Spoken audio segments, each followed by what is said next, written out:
Welcome to Nomad Media, Automotive Tales, where we tell vehicle stories, a little bit of history, and some unique and personal experiences. Let's get right into it.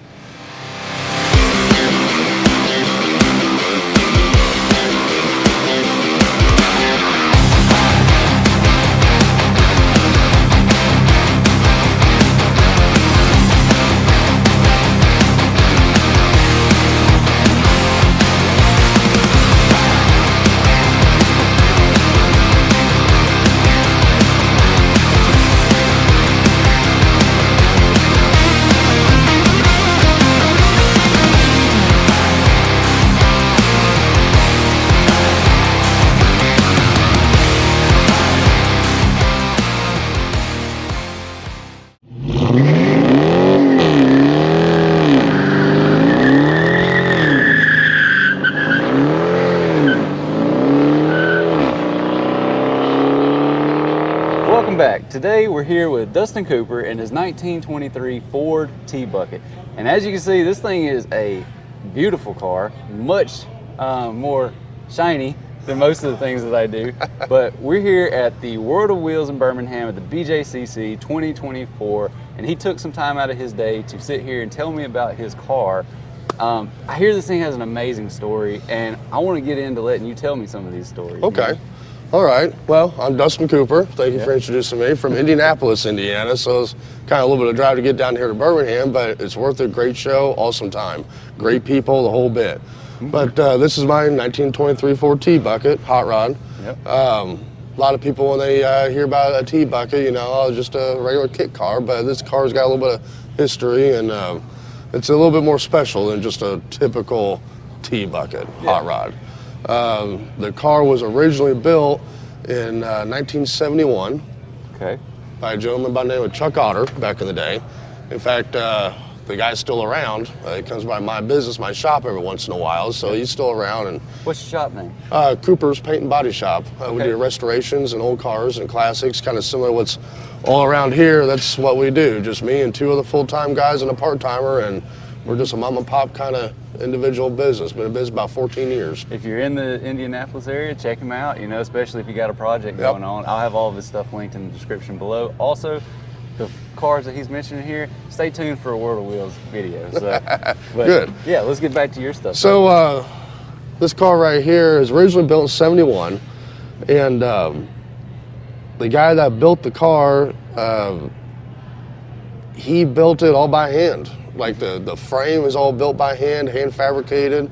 The suspension parts, the radius arms right there that attach the front axle and the back axle, those are all hand built in the guy's garage, like actual fabricated. So it's just like the ways that Ford like you know, just the homegrown guy, you know, before really, you know, it's not a kit, you know. Yeah. So this is craftsmanship. Yes, the front axle is handmade in the guy's garage.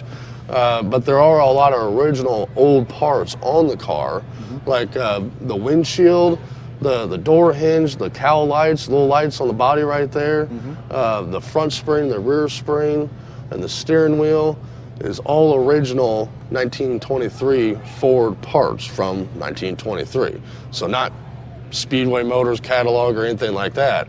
The body, yes, is fiberglass, but there's a lot of work that's been done to the body as far as the modifications. The firewall and the radiator, you can see they're kind of, you know, similar rake, you know, perpendicular to each other. So the firewall, the body's been cut, laid back, the bed's been molded to the body. The frame is recessed up underneath the body, so it's all finished out to where it's supposed to be. And a whole lot of wood reinforcing and fiberglass work, and just there's a whole lot of work there that is just, even back in today, is still a big deal. And today's standards, but it was a real big deal back in the day. So the guy built the car, and he showed it at all these indoor car shows back in the mid '70s. And ISCA, International Show Car Association, is the, you know, the awards people and everything that's today on all the indoor shows. Which I want to know where you rank on that too, because I'm gonna try to include. Well, right now I shown at Cincinnati, then I shown at Louisville, and now here I'm in Birmingham. And so far, right now, of the whole country at ICA in the rod class, I'm in the top 3 running as far as points go. So this is all a points race to qualify for a grand finale at the end of the year. Man, you didn't tell me I got a celebrity here. Oh, no. I'm just a nobody. I'm just a poor boy, all right? So, well, I'm sure everybody out there is going to listen to this and be like, sure.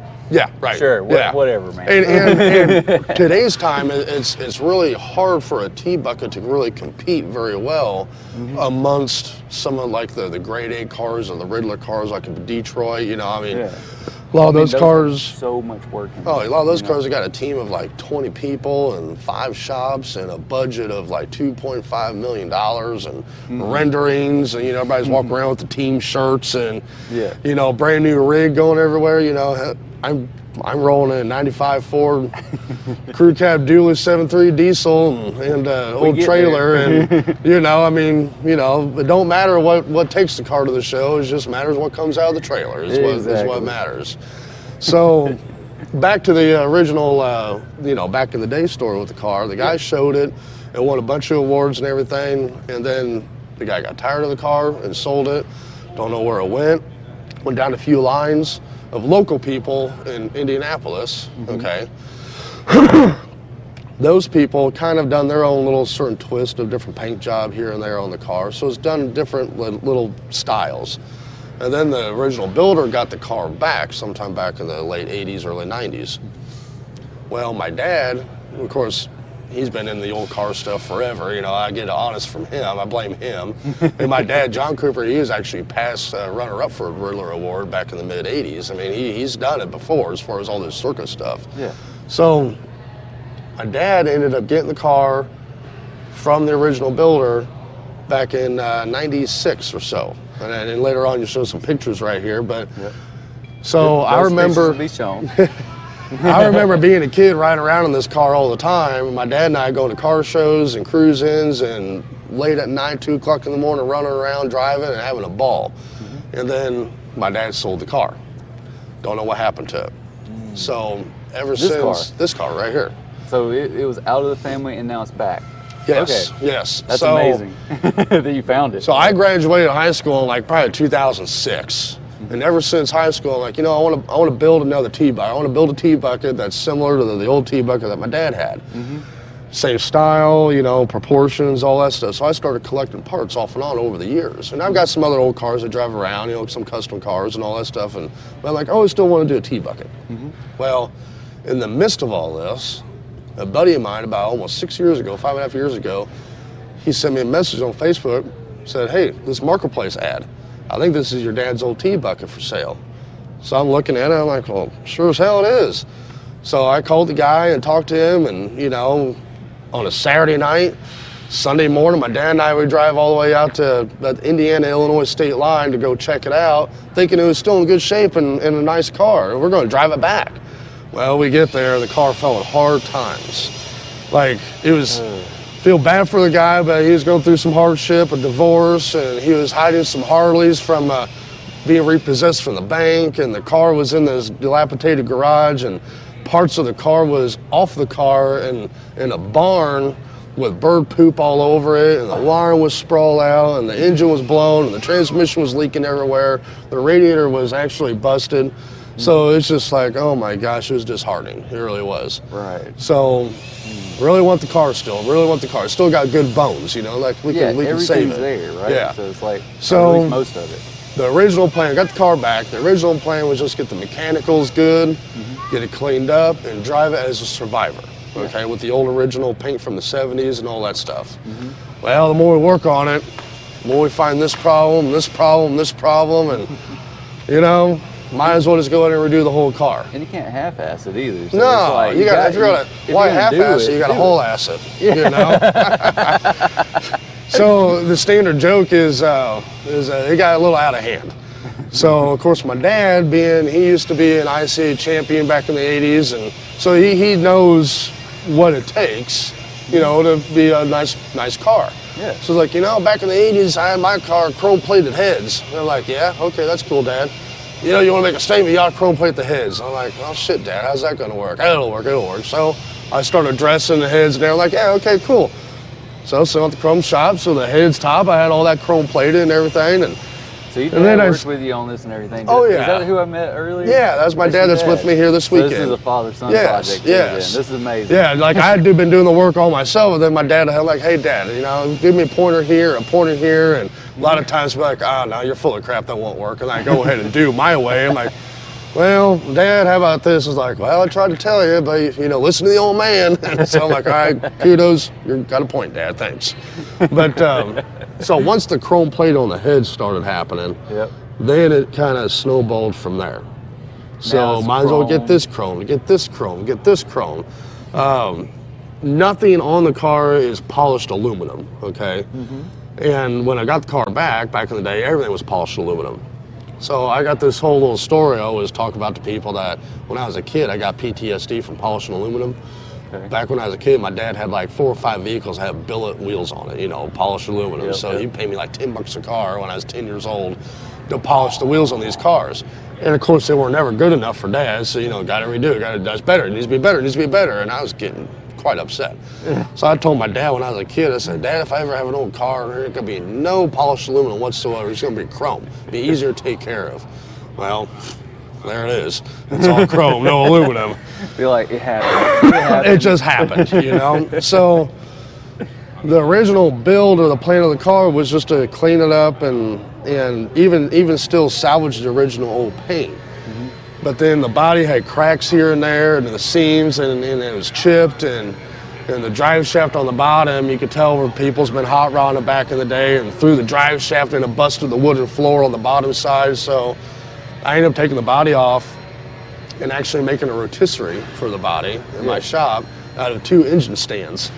So I went to Harbor Freight, got 2 engine stands and modified them to where I put the body on it, and I could spin the body around and work on it, and I've got pictures of that I'll show you. Oh, that's wonderful. And so I took the body back down to the fiberglass, and I actually started, before I took it down to the fiberglass, I started sanding down the old paint jobs and started revealing some of the old paint jobs. And I got pictures of those. I'm like, oh, that's cool. That's roughly around this age or era, and it's roughly around this era. Then I said, all right, to hell with it. Let's go and prime it, block it. So I done all the work myself in the evenings in my shop and on the weekends. And this paint job is you.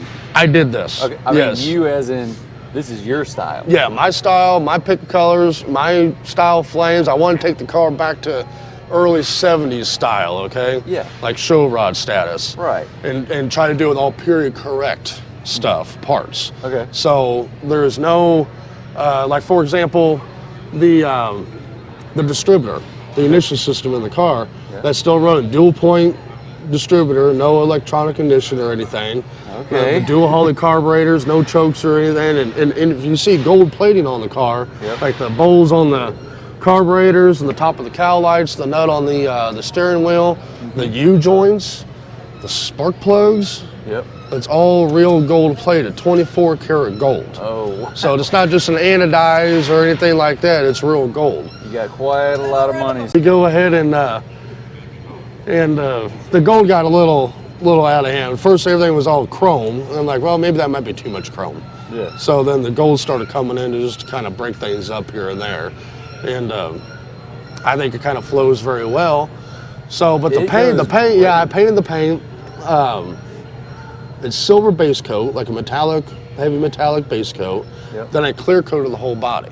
Then I wet sanded the whole body smooth, the clear coat. Then I went ahead and laid out the flames and airbrushed. I used an airbrush unit from Harbor Freight, like a $20 Harbor Freight airbrush unit. I never airbrushed a thing in my life, okay?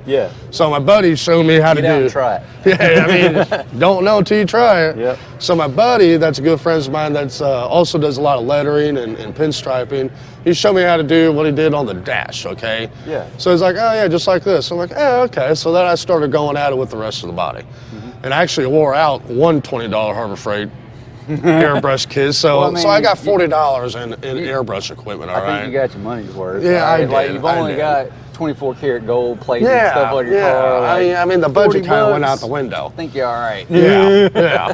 So I done the airbrush work in black, and then I went ahead and done the red candy brandy wine, House of Colors, over everything. So the brandy wine is over the black, so it's not, so it softens up the black, so it's not real, you know, bam in your face, but it's still kind of subtle, but it's there. Dude, yeah, like it's you nailed the colors in my opinion. Like Thank you. all the like how things mix. I mean, candy red on a hot rod, that's the epitome. Candy and chrome, you know? I mean, that's what you gotta have. When you have to like figure out your color combinations and things, you know, you can't really go wrong with black and any other color. But when you're pairing it with also like chrome and then you added the gold touches and things. Yeah. And, you know, I see a lot of subtle things here that may not come across in the video while we're sitting here talking and things, but hopefully they'll come across in some of the footage that I'm going to do definitely. after. But, you know, you really nailed it, like, because you've got wood grain in it, you've got the black, you got the red, like I said, with all the chrome and everything. Like, tell you a story about the engine block. Okay. Now, I first tried it on the rear end housing, what's red on the rear end right there, and that worked. So I'm like, okay, I'm going to go for the engine block. So this whole project took about 5.5 years to redo. Most of the time is saving up for all the chrome. Because, I mean, a good buddy of mine done the interior work, I got a decent deal on that, all right? Me and another buddy of mine went to high school with, my buddy Vito, we built the engine together. And then, so okay, got help with that. And my dad helped me a few things doing wiring, you know, just pointers, but everything else I'd done myself. But then when it comes to the chrome, I'm a nobody. So I had to pay full money on the chrome. So that's what took the longest time. So while I was saving up for that, like, you know, let me, I got the engine block tore down, let me go ahead and start working on it, sanding it. And well, I never polished any metal in my life as far as cast metal to prep for a show car. So I took the bare block, and there's extra bungs and mounts on a block on a factory small block Chevy block. So I started taking the Sawzall to it and taking the grinder to it and got the welder out, and I started welding on the block. And that little plate right there, there's really actually supposed to be a fuel pump mounted right there on the front of the motor. Well, I lopped that off, smoothed that off, welded that up, and then I primed the block, and then I candy painted the block, and I wet sand and buffed the block to where it's slick. Okay, you know, that got a little out of hand. But then it matches everything else. It's all jeweled and all smooth, and it's actually a legit polished block. It's not just a lot of times some people, they just do a heavy coat of primer on it, sand it, you know, oh yeah, it's smooth block. Well, you know, that stuff kind of peels later on, but that's the way to do it right there to where it lasts a long time, and that's the legit way to do it. So my whole point of this whole project, I want to show and go. Not just look good, I still want it to perform the way it should perform. So it is a run and driving car. I haven't had it on the road yet, but it does run and drive. It's got full oil on it, full coolant in it, rear end, transmission, everything. It starts up. But the engine, it's about a 440 horse small block Chevrolet, 12-to-1 compression ratio. It's got pop-up pistons, and it's a good runner. I mean, it sounds so good. No baffles in the headers, just open headers. I mean, it sounds just as good as what it looks, put it that way. And you told me you have some footage of this. We cannot actually crank this car up here, so I'm gonna be getting some stock footage from Dustin here. I'm sorry, I about called you Dennis, and it was like, I'm gonna get some stock footage. I've been called Dennis before. I'm gonna get some stock footage here from Dustin so you can actually hear it run. It does look like we're starting to run out of time here, though, so do you have anything, other stories you want to touch on real quick? One more thing. Car's not going anywhere. I'm holding on to the car for life. It took me too long to try to find it. And so, but this family car at this point. Yes, I mean, I'm real sentimental with a bunch of stuff. This was a father-son project too, and personally, I like those things. Like, I don't think you should get rid of something that you work on like that with your parents. And I've been tagging my dad along to all these shows with me too, you know, so we've been having a ball. But my buddy, little Bill, that had done all the gold leaf work on the car. You're going to see gold leaf on the car here and there. Like the name of the car is Enginuity. So that was the original name of the car back when it was first built. So I stuck with the original name. So the gold leaf is real gold leaf, like actual thin, minute gold leaf. Now in the back, you'll see an eagle right there. Well, I told my buddy Bill, I said, man, just epitome of the 70s in America, I want an American eagle on the back of the cars. He's like, well, I've done this before, and he showed me a picture of just an eagle he put on a safe, you know, and I'm like, no. I want this to be the most badass eagle you've ever done. And he's like, okay, so we started collaborating, and he said, what about this, yeah, but how about this, well, I've never really done that before. I said, Bill, you got it, you can do it, so no pressure on him, but the eagle on the back, he used 5 different colors and shades of gold leaf to layer it so it's dimensional. So not just one solid color, and it's layered. There's black gold leaf, there's green gold leaf, red gold leaf, and actually solid gold leaf, and blue gold leaf. And if you look real close in the details, I even had a number, letter real small, the year the car was built, 1971. And awesome. But that's real gold leaf. I'm hoping that this is going to come across on the camera here. It should. It should. I tell you, with that, we're going to roll into your footage here with the sound of the car. Yep. So that's what we're going to roll into here, and we'll be right back with y'all. All right. Thank you.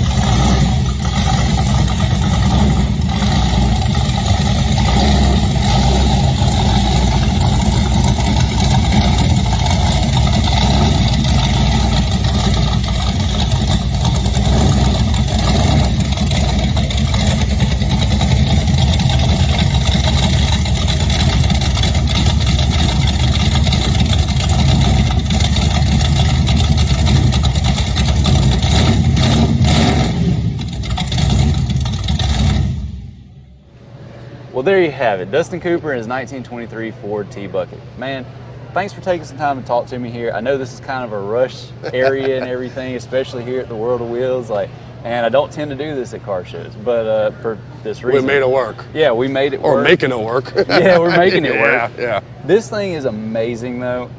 Just all the detail, the attention to detail. I love to hear that it's a father-son project because it's like, man, cars are a great way to get closer with people, family, friends, whatever it may be. And that's kind of what I want the world to know. That's what I'm trying to do here. It's to push that message, or at least part of that message. I have many different reasons why I do this, but that is a very strong point to it.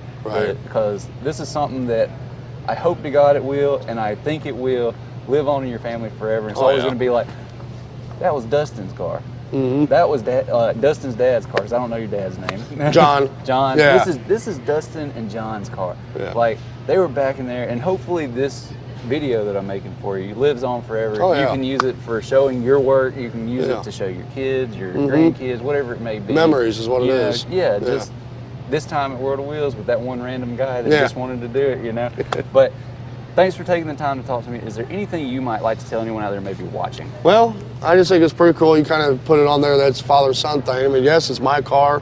My dad did help me, give me a few pointers as far as that goes. But everything, the style and everything's done, is all me, and I did it all. But the cool thing is, that I'm bringing my dad along to all these shows that he used to do back when he was my age. And he's having a ball doing it. I mean, my dad and I were best friends, wouldn't change anything for the world. But when I was talking to him the other night about, I said, Dad, never really intended for the T-Bucket to do this well, all these shows. Now, granted, at some point, I'm going to get my butt handed to me, all right? I'm not going to do as well. I know that's going to come. You can't win them all. No, you can't win them all. But you just got to keep trying and trying and trying. Yeah. But it's been doing more than what I expected it to do as far as the outcome of the awards and the points and all that and the reaction from other people. And I asked him, I said, Dad, exactly. Dad, when was the last time a T-Bucket was able to do this well to compete with a lot of these big companies and big professional builders and all that? He says, well, it's been decades, 30, almost 40 years since a T-Bucket's done very well in the indoor car show realm. And I said, wow, so that's pretty cool as far as, I'm like the underdog almost, with the little T-Bucket I could. Yeah. And, but, we're just poor people have poor ways. It don't look like it, but that's the best I can do right now with what I got going on, and it took me almost 6 years to get to this point right here, and I'm awfully proud of it, and I'm awfully happy. You kept at it is all that matters, man. Oh yeah. But well, Dustin, thanks for taking the time to talk to me. I greatly appreciate it. Thank you very much. I appreciate it. And with that, we'll see you in the next one. Peace.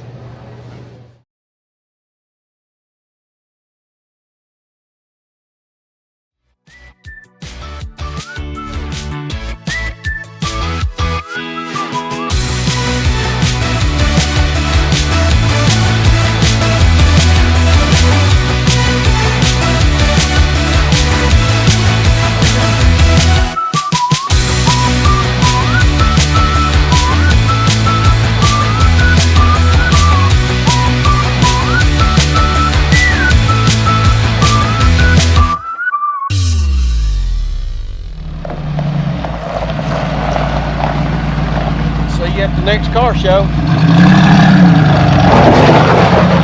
And there you have it, guys. Be sure you like, share, subscribe. Be sure you check out Dustin's links in the description below, and I'll see you in the next one.